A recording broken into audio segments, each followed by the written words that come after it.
Le 8 janvier 2023 a lieu l'anniversaire des 150 ans de la mort du dernier empereur des Français, Napoléon III. Souvent décrié pour son autoritarisme, notamment par Victor Hugo qui le qualifie de nain immonde, Napoléon III est un personnage finalement assez peu connu en France. Certains historiens expliquent même que Napoléon III fait l'objet d'une légende noire, c'est-à-dire une vision péjorative d'un personnage historique. Pourtant, il a été un acteur décisif dans l'industrialisation de la France, et il a aidé à développer une image moderne de l'Hexagone, en particulier avec les travaux du baron Haussmann à Paris. De plus, Napoléon III, contrairement aux autres souverains européens, avait une vision sociale assez marquée dans sa politique. Donc finalement, est-ce que Napoléon III était un si mauvais empereur ? Qu'a-t-il apporté à la France sous le Second Empire ? Et surtout, qui était vraiment Louis-Napoléon Bonaparte ?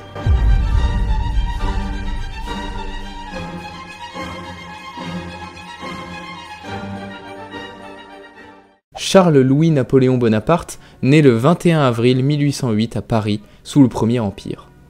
Son père est Louis Bonaparte, roi de Hollande et frère de Napoléon Ier, et sa mère est la reine Hortense de Beauharnais. À cette époque, Napoléon Ier est empereur des Français et il est au sommet de sa puissance. La France domine l'Europe tout entière. Mais suite à la catastrophique campagne de Russie, l'empire de Napoléon est affaibli. Alors, l'Europe coalisée pousse Napoléon à signer son abdication en avril 1814. Napoléon Ier est contraint à l'exil sur la petite île d'Elbe dans la mer Méditerranée. Le petit Louis-Napoléon a alors 6 ans et il doit quitter Paris. Cependant, à peine un an plus tard, Napoléon quitte l'île d'Elbe et reprend le pouvoir en France. C'est la fameuse période dite des 100 jours qui s'achève en 1815 par la défaite de Napoléon à Waterloo. Mais pour éviter qu'il reprenne encore une fois le pouvoir, Napoléon est exilé sur l'île Sainte-Hélène en plein milieu de l'Atlantique. La famille royale des Bourbons, qui avait été chassée du pouvoir en France après la Révolution française, remonte sur le trône avec Louis XVIII et la famille des Bonaparte est exclue du territoire français. Louis-Napoléon partage sa jeunesse entre la Suisse, l'Allemagne et l'Italie. Le jeune homme est alors bercé par les exploits de son oncle. Il est marqué par la lecture du Mémorial de Sainte-Hélène, un livre racontant de manière assez améliorative les exploits de Napoléon Ier. C'est grâce à ce livre qu'il construit ses idées politiques. Pour suivre la voie des Bonaparte, il rentre à l'école militaire de Thun en Suisse à l'âge de 22 ans.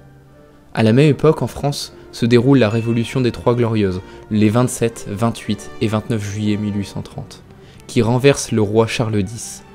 Un nouveau roi plus modéré est choisi pour apaiser les tensions entre royalistes et républicains. Il s'agit de Louis-Philippe Ier, qui établit la monarchie de Juillet. Sous son règne, la liberté d'expression est en partie retrouvée, et une sorte de nostalgie se forme autour de Napoléon Ier.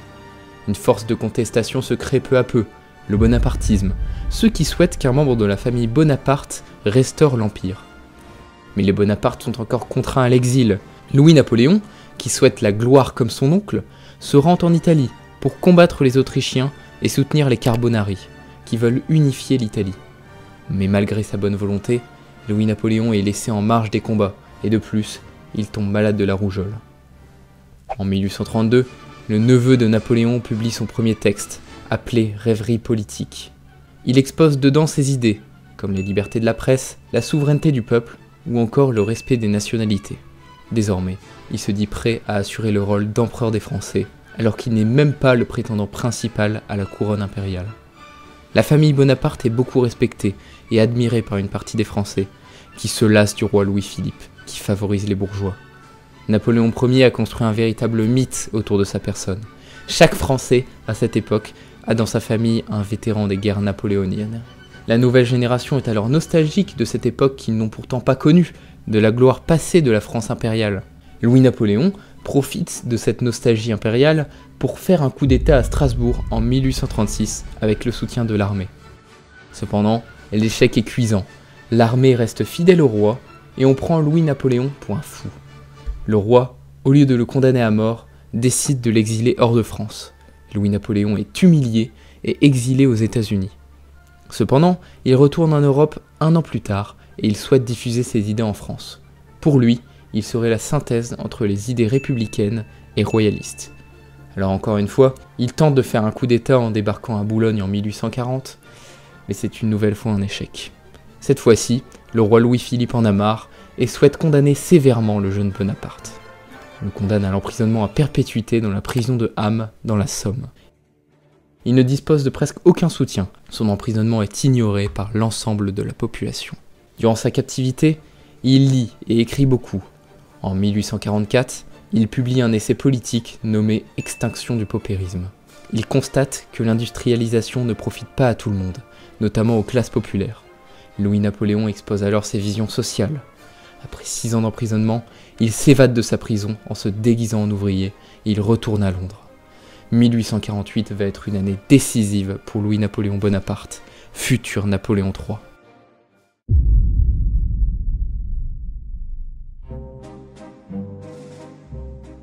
Le régime de la monarchie de Juillet est fragile. Il est caractérisé par l'essor de la bourgeoisie et le début de l'industrialisation de la France. Le suffrage n'est pas universel, mais censitaire, c'est-à-dire qu'il n'y a que les grands propriétaires qui peuvent voter. Les 2 mots prononcés par Guizot, homme fort du régime, résument bien l'état d'esprit de cette époque. Enrichissez-vous. En 1848, le pays traverse une crise économique et l'essentiel du pouvoir est tenu par une élite bourgeoise. Les républicains se révoltent alors dans Paris en février 1848. Louis-Philippe Ier abdique et quitte la France. La Deuxième République est proclamée, l'esclavage est aboli et le suffrage universel masculin est adopté. Louis-Napoléon en profite pour retourner en France, pays qu'il a en fin de compte peu connu. Après un long travail de diffusion des idées bonapartistes, Louis-Napoléon est élu dans 5 départements et il siège à l'Assemblée. En décembre 1848, il se présente en tant que candidat à l'élection présidentielle. La victoire est écrasante pour Louis-Napoléon. 75% des Français votent pour lui, contre 19% pour le deuxième, Cavaignac. Il devient alors le premier président de la République française. Le nouveau président prête serment devant les députés et prononce un discours censé rassurer les Français sur sa fidélité envers la République. Durant son mandat, Louis-Napoléon voyage dans toute la France et inaugure les nouvelles voies de chemin de fer fraîchement construites. Il se veut proche du peuple. Cependant, la nouvelle République est très fragile et reste divisée. Les idéaux républicains sont mis à mal, les clubs et associations politiques sont supprimés, la presse est contrôlée et le suffrage universel est limité. 1/3 des Français perdent leur droit de vote. De plus, les tensions sont vives entre l'Assemblée et Louis-Napoléon Bonaparte. En 1851, le coup d'État semble inévitable. Le coup d'État est longuement préparé à l'avance et il est soigneusement organisé. Dans la nuit du 2 décembre 1851, les fidèles du président réunissent des troupes dans le palais Bourbon et les chefs de l'opposition sont arrêtés. Des affiches proclamant le coup d'État sont placardées dans les rues de Paris. Cette date du 2 décembre n'est pas choisie au hasard. Elle est liée à son oncle, Napoléon Ier, qui s'est fait sacrer le 2 décembre 1804. Louis-Napoléon justifie ce coup d'État en déclarant que l'Assemblée nationale était porteuse de complots contre lui et la République. La population, quant à elle, dresse des barricades dans Paris pour contester ce coup d'État. Les protestations sont sauvagement réprimées.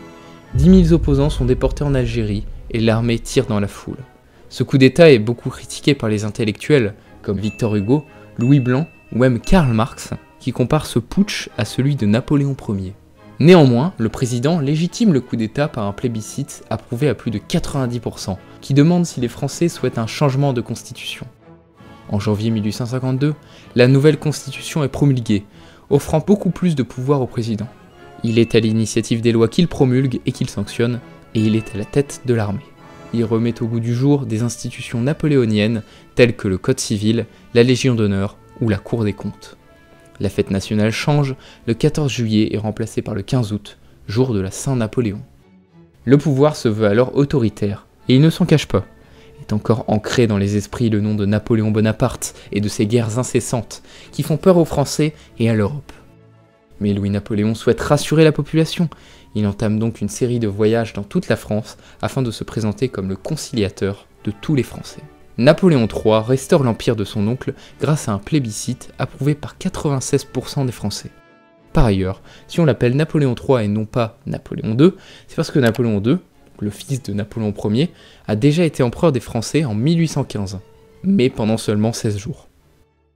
Napoléon accède au trône en étant célibataire, ce qui est fâcheux pour assurer une dynastie impériale. Mais lors d'une soirée présidentielle, il rencontre Eugénie de Montijo, une jeune noble espagnole.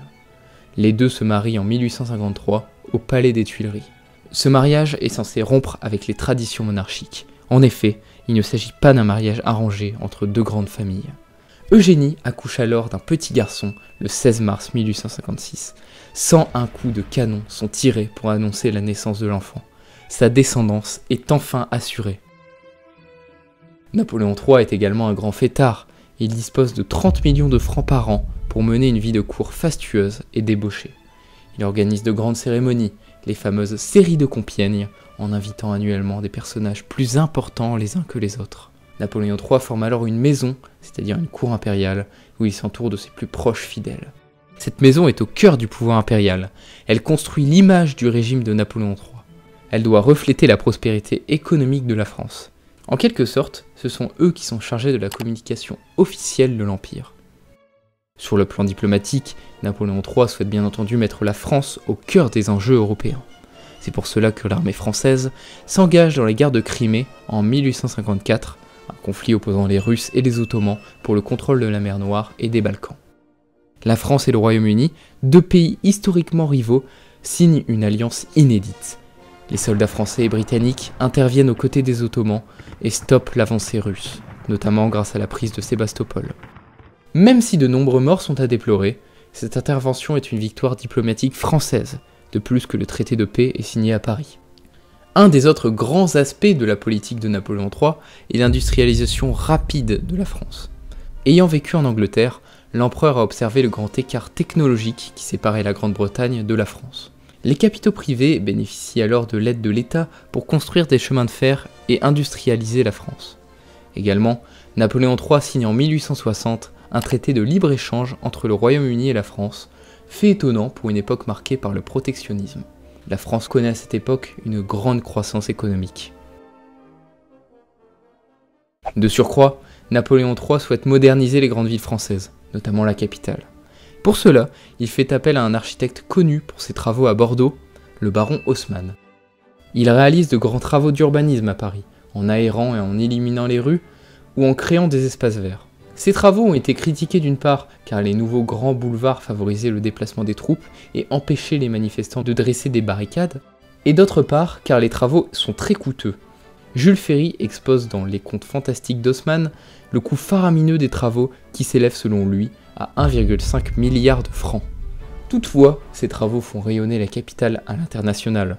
Lors de l'exposition universelle de 1855 à Paris, Napoléon III expose la gloire économique et culturelle de la France. Également, contrairement à ce que l'on pourrait imaginer, Napoléon III mène une politique plutôt sociale. En effet, l'empereur cherche à lutter contre la misère par le progrès technique et économique. Dans de nombreux discours, il parle d'améliorer la condition ouvrière. Ses ambitions ne sont pas nouvelles, car il les avait déjà exprimées dans son essai Extinction du paupérisme lorsqu'il était en prison. Napoléon III se veut au plus près des réfugiés, comme le montrent les inondations de 1856, où l'empereur monte sur une barque aux côtés des victimes. Cette image est bien entendu reprise par la propagande, qui fait de Louis-Napoléon un souverain paternaliste, soucieux du sort des sinistrés. Cependant, en 1858, Napoléon III et sa femme sont victimes d'un attentat à la bombe à l'Opéra Le Pelletier à Paris. L'auteur de cette attaque est un nationaliste italien, Felice Orsini, déçu du comportement de Napoléon III en Italie. En effet, lorsqu'il était président en 1848, Louis-Napoléon a envoyé des troupes mater les républicains italiens qui avaient chassé le pape de Rome. Le président avait donc réhabilité le pape aux grandes dames des nationalistes italiens. Felice Orsini demande donc à Napoléon III d'agir pour rendre l'Italie indépendante, unifier les royaumes qui morcellent le pays et chasser les monarques pro-autrichiens. Ce qu'il accepte. Orsini est exécuté, évidemment, mais son but a été atteint. L'empereur des Français intervient en Italie, aux côtés du royaume de Sardaigne contre l'Autriche, qui possède une influence très forte dans la région. La campagne d'Italie est un succès. Napoléon III remporte de grandes batailles, comme celle de Magenta, Turbigo ou encore Solferino. Il démontre à toute l'Europe que la France est encore une grande puissance européenne. En échange de cette intervention, les Italiens offrent à la France le comté de Nice et la Savoie.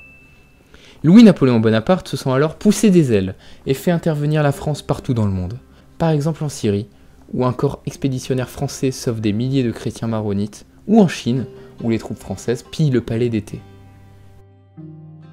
Mais politiquement, ce n'est pas la même affaire. Les partis d'opposition se font de plus en plus ressentir dans la société française au début des années 1860. Alors qu'en 1857, les bonapartistes représentaient 97% du corps législatif, ils représentent 76% des élus en 1863. Adolphe Thiers, futur président de la Troisième République, déclare que le pays a besoin de libertés nécessaires, comme la liberté de vote ou la liberté de parole. Ces résultats poussent Napoléon III à libéraliser le pays et à octroyer le droit de grève, par exemple. L'empereur est confiant. Pour lui, son régime est stable et il évolue vers le parlementarisme. En effet, les réunions sont de nouveau autorisées et l'initiative des lois est maintenant partagée avec le corps législatif.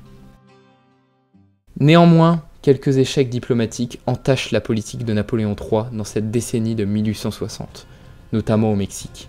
Le Mexique est une république indépendante depuis 1821, mais ce pays croule sous les dettes. En 1860, le président mexicain arrête de rembourser ses dettes et par conséquent, l'Espagne, le Royaume-Uni et la France lancent une expédition punitive au Mexique. Mais l'Espagne et le Royaume-Uni se retirent rapidement. Les troupes françaises s'avancent alors seules jusqu'à Mexico et proclament l'Empire mexicain avec à sa tête Maximilien de Habsbourg, le frère de l'empereur autrichien de l'époque. Maximilien accepte de devenir empereur en 1864, mais Napoléon III cesse son soutien militaire au Mexique. Ce qui devait arriver arriva, l'empereur Maximilien meurt exécuté par les républicains mexicains. Cette nouvelle bouleverse l'Europe tout entière et fragilise l'Empire français, qui avait mis sur le trône Maximilien. En parallèle, les réformes libérales déstabilisent l'Empire.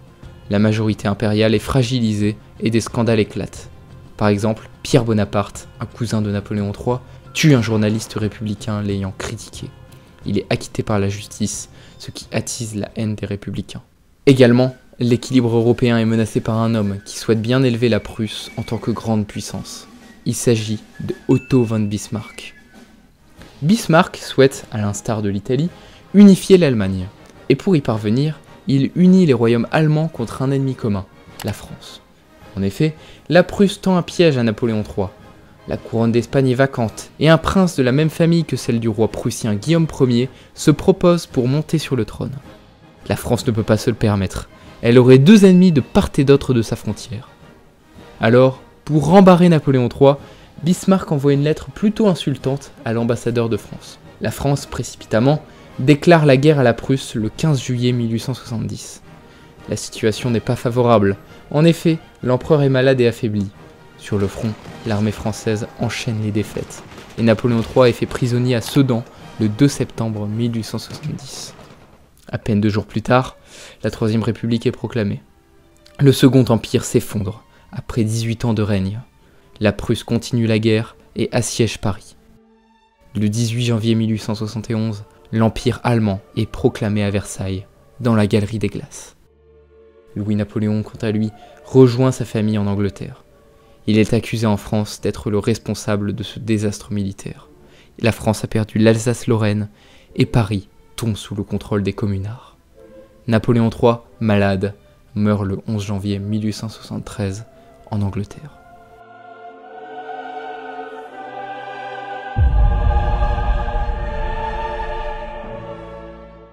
La chute de Napoléon III est brutale en effet, et ce qu'il en reste n'est malheureusement pas très glorieux.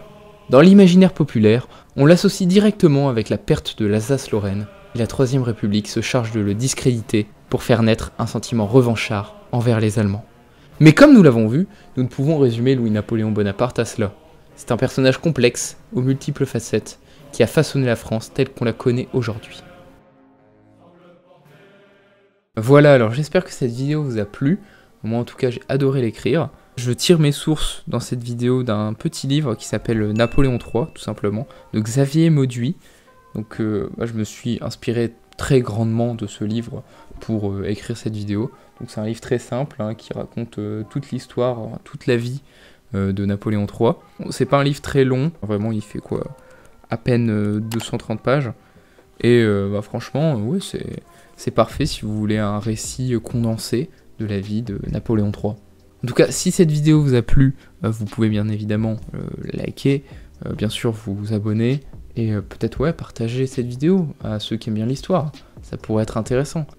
Et sur ce, je vous dis à la prochaine pour une nouvelle vidéo. Salut!